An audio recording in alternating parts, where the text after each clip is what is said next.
Welcome back, guys. So today on this video, we are talking about money orders, and more specifically, I'm going to tell you how you can get a money order from the United States Postal Service or from the post office. So let's go ahead and talk about this. First off, guys, if you're not familiar with money orders, quick rundown, basically they're just paper instruments that you buy with cash. Once you paid cash for them, then you can usually use them just like cash as well. Oftentimes when you're paying for services, those companies will not accept paper checks. Sometimes they require money orders or cash. And you can buy money orders from various locations, including the post office. That's one of the most popular places to buy a money order. So be sure to stick around to the end of the video. It's going to be a really quick one, and I'm going to explain how you can get a money order from the post office. So first off, what you want to do is you want to go on to the Postal Service's website to check to make sure that they have money orders at the location you're going to be going to.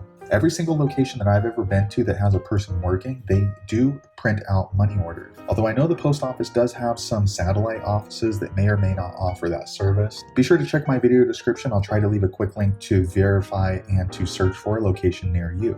Once you found a post office that you want to use to buy a money order, you're going to want to pull out cash or bring cash with you, because you cannot buy these US Postal Service money orders with credit cards or debit cards or checks. It must be cash, green cash. Also, you want to note that you need to bring enough cash to pay for the money order fee. So the location I go to, it looks like they charge $1.25 here on my receipt for the money order. Also, different locations have different fees and maximum amounts that you can buy your money order.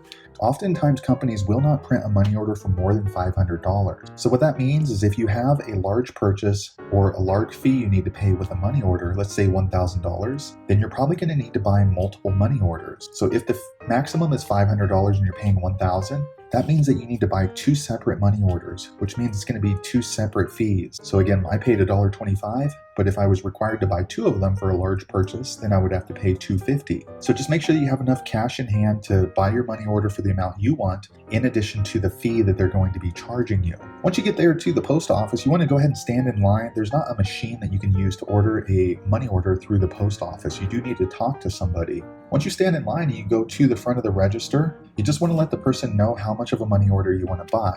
Once you do that, they're going to let you know what the fee is. And also, some vendors do require photo ID in order to buy a money order. However, when I went to this post office, they did not ask me for identification. But just because they didn't ask me doesn't mean they're not going to ask you. So make sure that you bring your ID with you when you go to buy a money order at the post office. Once you've showed them your ID and you've told them the dollar amount, they're going to accept payment from you for the amount of the money order plus their fee. Once you've given them that money, they will go ahead and print this off, and this is the money order from the post office and what it looks like. So here's actually the money order right here, and then on the top there's a perforated line, so you can rip this off on the top, and this is going to be kind of like your receipt or for your records, as you can see. Once you've done that, then you want to go ahead and immediately write in who you're paying this money order to. Because if you lose this money order, it's just like cash, and whoever finds it on the street is probably going to write their name into it and then cash it themselves. So you want to write the pay to right here. So if you're paying for your rent, go ahead and put whoever your landlord's name is there. Go ahead and put their address right here. And then you could put a memo. So rent for June of 2020, or maybe you're buying a car, you can put the car name there. Just something there, it doesn't really matter, just to remind yourself what this payment was for. Next, you want to fill out your name right here because this money order is coming from you, and then also your address right here. And you may want to go ahead and fill out this on your record sheet as well. That way you know what your money order was for and how much it was for as well. Let me flip this over. Okay, I went ahead and flipped it over, and you're going to see this little signature line right here. Don't sign there. That is only for the person that receives the money order from you.